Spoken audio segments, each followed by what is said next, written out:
మా మందిరంలో ఒక ఆయన చచ్చిపోయినాడు ఈ మధ్య కాలంలో. ఆయన సమాధి చేస్తున్న టైంలో వినండి, ఆయన కజిన్ బ్రదర్ తాలూకా, వినండి ఇలా చెప్తాను, ఆయన కజిన్ బ్రదర్ తాలూకా సొంత బావమరిది మా నియోజకవర్గం ఎమ్మెల్యే బగ్గు రమణమూర్తి గారి యొక్క సొంత బావగారు తమ్ముడితను. అతను చచ్చిపోయినాడు. నేనేమో ఎక్కడో ఆ ప్రతిపాడవ మీటింగ్లకు వచ్చాను.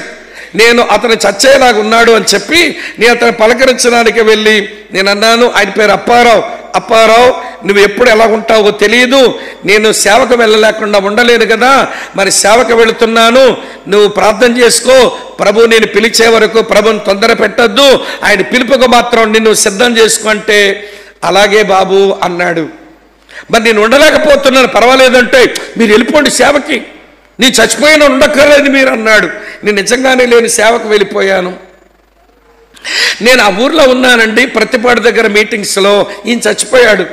నేను మా బ్రదర్స్ని అడిగాను, ఎందుకంటే మందిరంలో అన్ని పనులు చేసేవాడు, 5 పైసలు ఆశించకుండా నిస్వార్థంగా సేవ చేశాడు ఈ పెద్ద ఆయన.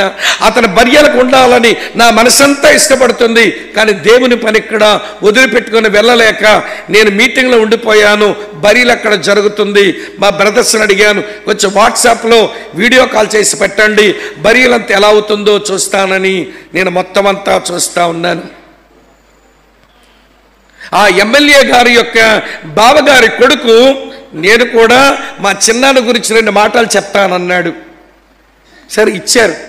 ఇస్తే వాళ్ళ చిన్నాన్న ఎలా ప్రేమించేవాడో, వాళ్ళ చిన్నాన్న ఎలాగ యేసుప్రభు నమ్మాడో, మేమంతా క్రైస్తవ్యాన్ని వ్యతిరేకిస్తున్నా వీడొక్కడేలా క్రైస్తవ్యంలోకి వెళ్ళాడో ఆ సంగతులంతా చెప్పి అతను ఉనికిపోతూ అరిచాడు ఇలాగా ఆ డెడ్ బాడీ దగ్గర. మా చిన్నాన్న ఇతను నిజమైన దేవుని సేవకుడని సాక్ష్యం ఇస్తున్నాను.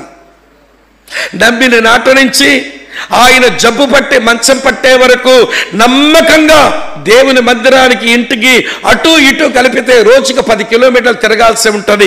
ఈ 10 కిలోమీటర్లు నడిచి తిరిగి అక్కడ మందిర సేవ చేయటం, ఇంటికి వచ్చి పనులు చక్కబెట్టుకోవడం, మందిర సేవ చేయటం అలాగే చేసేవాడు. మీలో కొంతమంది అటు లోకానికి ఇటు యేసుప్రభు బతికారేమో. మా చిన్నాన్న నిజముగా దేవుని కొర బతికిన సేవకుడని వాళ్ళ అన్నయ్య గారి కొడుకు సాక్ష్యం చెప్తున్నాడు.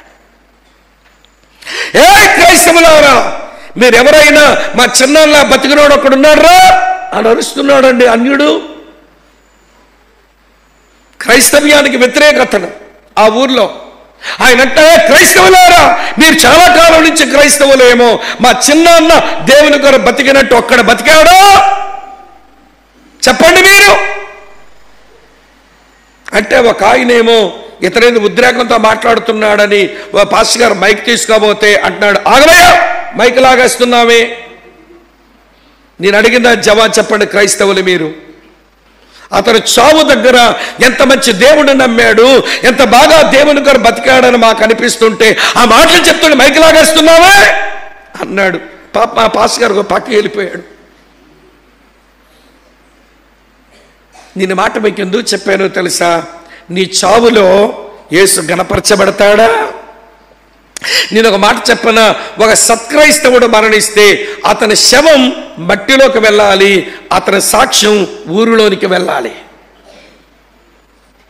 నువ్వు ఒక సత్క్రైస్తవుడుగా, నువ్వు సత్క్రైస్తవురాలుగా బ్రతికితే నీ దేహం మట్టిలోకి వెళ్ళాలి, నీ సాక్ష్యం ఊరిలోనికి వెళ్ళాలి. ఏం మిగులుస్తావు నువ్వు చచ్చాక? నీ జీవిత సాక్ష్యం.